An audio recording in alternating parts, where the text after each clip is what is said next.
Hello అండి, అందరికీ happy mother's day. ఈరోజు అమ్మ మనసు అశోక్ కూనపరెడ్డి గారు రచించిన కథని మీ ముందు ఉంచబోతున్నాను. Listen and enjoy. విజయవాడ శివార్లలో ఉన్న ఆ పెంకుటింటి వాసరాల్లో వాలు కుర్చీలో కూర్చొని ఆలోచిస్తోంది 70 ఏళ్ళు పైబడ్డ అన్నపూర్ణ.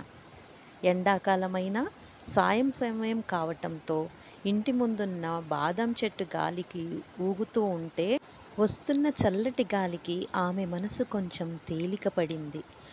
ఇక ఆ రహస్యం నేను దాచుకోలేననుకుంటుంది. అన్నపూర్ణ ఆ రోజు 10వ సారి. ఇవాళ కొడుకు శంకరానికి ఆ విషయం చెప్పేసి మనవరాలు ఆమెని పెళ్ళి ఖాయం చేయాలనుకుంది. సరిగ్గా అదే సమయానికి మిల్లు నుండి వచ్చిన శంకరం వాసరాల్లో చెప్పులు విప్పి తల్లి వంక అభావంగా చూశాడు. ఒక్కగానొక్క కొడుకైన శంకరం దగ్గరలో ఉన్న ఒక రైస్ మిల్లులో పద్దులు రాస్తాడు. అతని చాలీ చాలని జీతంతో కోడలు శారద ఎంతో నేర్పుగా ఓర్పుగా ఆ కుటుంబాన్ని నెట్టుకొస్తుంది. నిన్న వచ్చిన సంబంధం వాళ్ళు ఫోన్ చేశారా? ఏమన్నారు? అంది అన్నపూర్ణ శంకరం వైపు అదుర్దాగా చూస్తూ. అమ్మాయి నచ్చిందట, కట్నం కూడా వద్దన్నారు. కానీ పెళ్లి ఖర్చులకని 2 లక్షలు అడుగుతున్నారు. నా వల్ల కాదని చెప్పేశాను. 50,000 లక్షో అయితే అప్పో సొప్పో చేసి తెస్తాను. 2 లక్షలు నేనెక్కడి నుంచి తెచ్చేది? అన్నాడు శంకరం తల్లి వంక చూడకుండా ఎటో చూస్తూ. ఆమనికి పెళ్ళీడొచ్చింది. సంబంధాలు చూడమని కొద్ది నెలలుగా శంకరాన్ని పోరుతోంది అన్నపూర్ణ. ఇంతకుముందు వచ్చిన ఒకటి 2 సంబంధాలు అమ్మాయికి డిగ్రీ లేదు, ఉద్యోగాలు రావని తిరస్కరించారు. అయితే ఎవరి ద్వారానో తెలుసుకొని నిన్న వచ్చిన సంబంధం అన్ని విధాలా బాగుంది. బంగారు బొమ్మలా ఉండే ఆమని వాళ్ళకి నచ్చింది. అబ్బాయి బాగున్నాడు, బుద్ధిమంతుడు. ఈ సంబంధం ఎలాగైనా ఖాయం చేయాలనుకుంది అన్నపూర్ణ.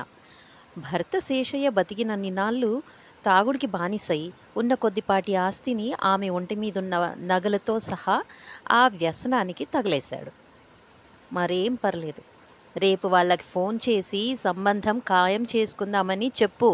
2 రోజుల్లో వచ్చి ముహూర్తాలు పెట్టుకోమను అంది అన్నపూర్ణ కొడుకు కళ్ళల్లోకి చూస్తూ. శంకరం కొంచెం ఆశ్చర్యంగానే మరి కొంచెం కోపంగానూ తల్లి వంక చూశాడు.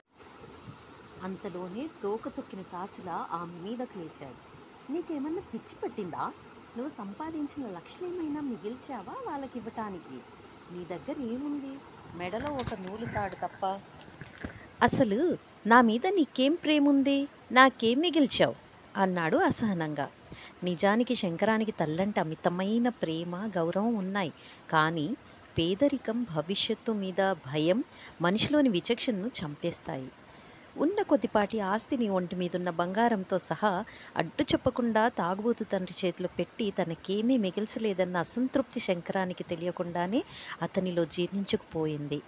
ఆఖరికి ఆమె కష్టపడి కుట్లు అల్లికల ద్వారా సంపాదించిన డబ్బుని కూడా భర్త వ్యసనానికి తగిలేసిందన్న బాధ తరచూ వేధిస్తుండేది. డబ్బుకి కొంచెం కష్టం వచ్చినప్పుడల్లా ఆ అసహనం ఇంకా పెరిగిపోయేది. శంకరానికి అది గుర్తొచ్చినప్పుడల్లా నాకేం మిగిల్చావు అంటూ పదే పదే తల్లిని తెప్పిపొడుస్తుండేవాడు. ఒరే శంకరం, అలా అనకురా. నీ మీద ప్రేమ లేదని, నీకేమి మిగిల్చలేదని అనుకోవద్దురా. ప్రతి క్షణం నువ్వు పీల్చే గాలి, నిన్ను బతికించే గాలి నీకు కనబడదురా. మనం నమ్ముకున్న కనకదుర్గమ్మ మనకు ఏనాడు కనపడలేదు. కానీ ఆ తల్లి చూపిన కరుణ వల్ల మనం బాగానే ఉన్నాం. అటువంటిదేరా తల్లి ప్రేమ. నా దగ్గరున్నది నీకు కనబడనిది అంటున్న అన్నపూర్ణకి దగ్గుతెర వచ్చి ఇక మాట్లాడలేకపోయింది. నా మీద ప్రేమ. ఒకసారి సంబంధం కుదిరితే ఎలాగోలా డబ్బులు తెస్తాళ్లే అనుకుంటున్నావేమో. అది జరిగే పని కాదు. ఈ సంబంధం చేయడం నా వల్ల కాదు అని అరుస్తూ విసురుగా ఇంట్లోకి వెళ్ళి ముసుగు తన్ని పడుకుండిపోయాడు శంకరం. కొడుకు మాటలు విన్న అన్నపూర్ణ మనసు బాధగా మూలిగింది. కొడుకుని ప్రేమించలేని తల్లి ఈ లోకంలో ఉంటుందా? కొడుకు కోసం తన జీవితాంతం ఎంత కష్టపడింది. వ్యసనపరుడైన భర్త కుటుంబాన్ని వదిలేస్తే ఆ కుటుంబానికి తానే దిక్కై పెద్ద దిక్కయ్యింది. తల్లి నేర్పిన అల్లికలు, కుట్టు పనులతో రాత్రింబవళ్ళు కష్టపడి అవసరమైతే పస్తులుండి కొడుకు పరీక్ష ఫీజులు కట్టింది. ఒక యజ్ఞంలా భావించి వాడిని డిగ్రీ చదివించింది. వాడినొక ఇంటివాడిని చేసింది.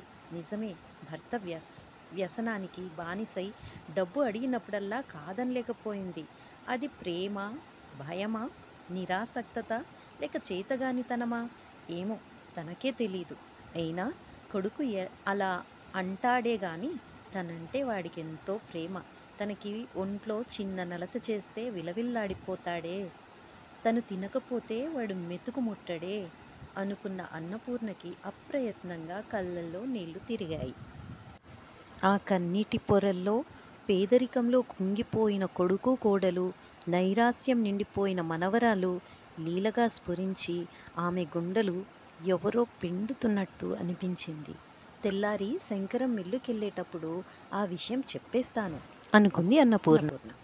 అసలు సంవత్సరం క్రితం భర్త శేషయ్య పోయినప్పటి నుంచి ఆ విషయం కొడుక్కి చెప్పి శంకరాన్ని సమాధానపరుద్దామని చూస్తూనే ఉంది.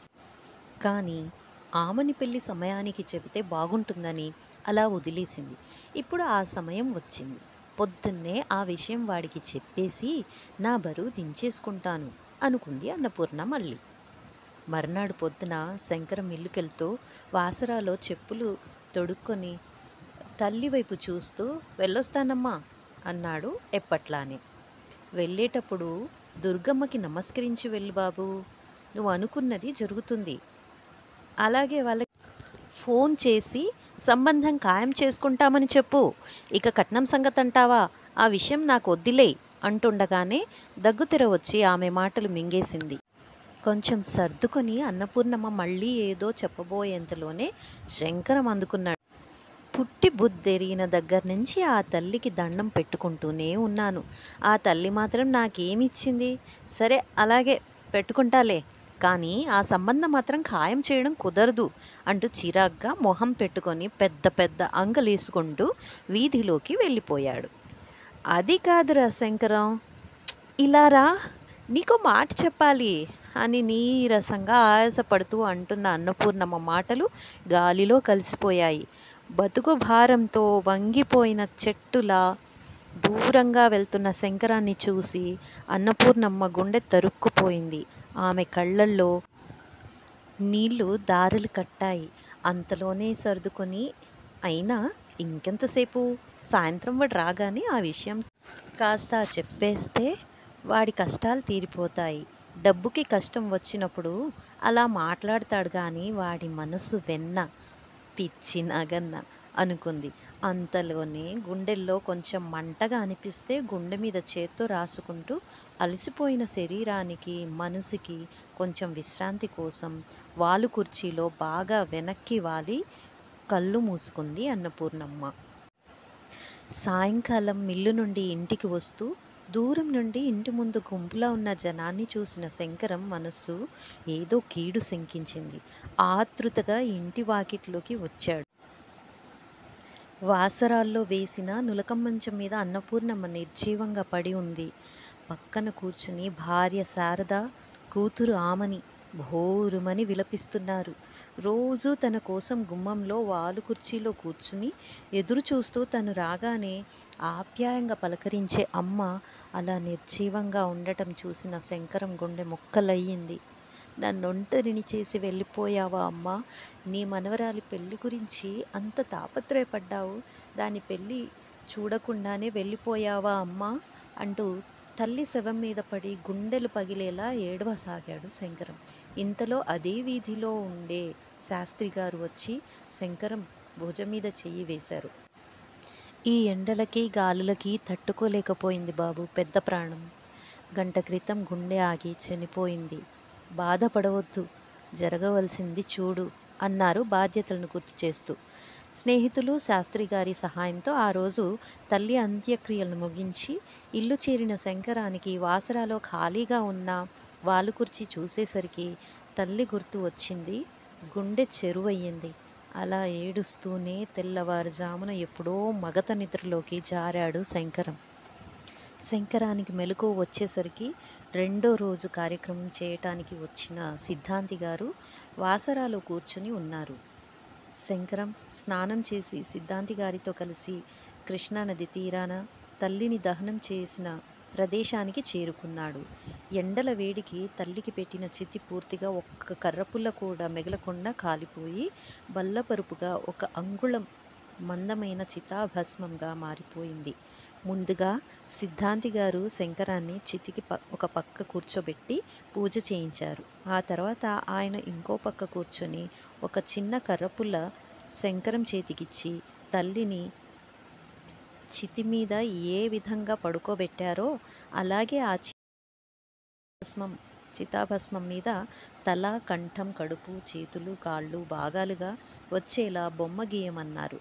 తనతో తెచ్చిన 5 మట్టి కుండల్ని శంకరానికిచ్చి ఆ బొమ్మలోని ఒక్కొక్క భాగం నుంచి అస్థికల్ని ఏరి కొంచెం కొంచెం ఒక్కో కుండలో వేయమన్నారు. శంకరం అలాగే చేస్తూ సరిగ్గా కంఠం భాగంలో అస్థికలు ఏరుతుండగా తళతళలాడుతూ లావుపాటి గొలుసొకటి బయటపడింది.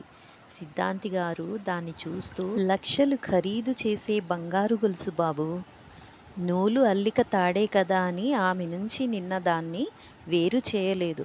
ఆ గొలుసు ఎవరికీ కనబడకుండా మరెవరికీ దక్కకుండా నీకు మాత్రం అందేట్లు చేసినట్టుంది ఆ తల్లి. అమ్మ మనసంటే అదే బాబు.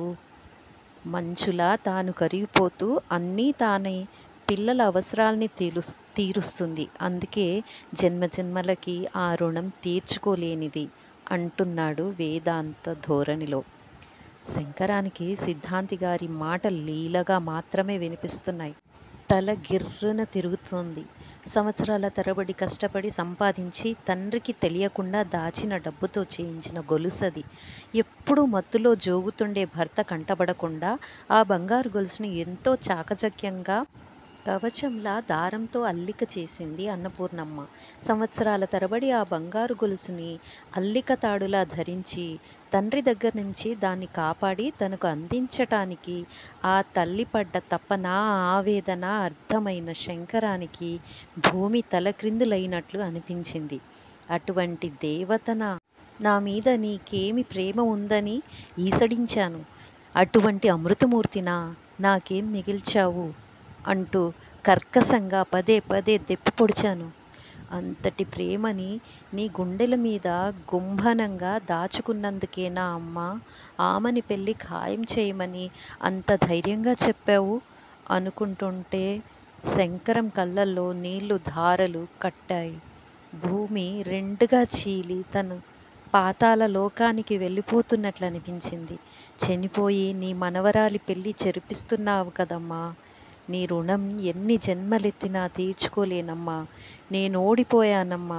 నిజానికి ప్రతి కొడుకు అమ్మ మనసు అర్థం చేసుకోలేక జీవితాంతం ఓడిపోతూనే ఉంటాడమ్మా అనుకుంటూ కుమిలి కుమిలి ఏడ్చాడు శంకరం. ఇంతలో సిద్ధాంతి గారు పిలుపు విని ఉలిక్కిపడి ధారగా కారుతున్న కన్నీళ్లు తుడుచుకున్నాడు.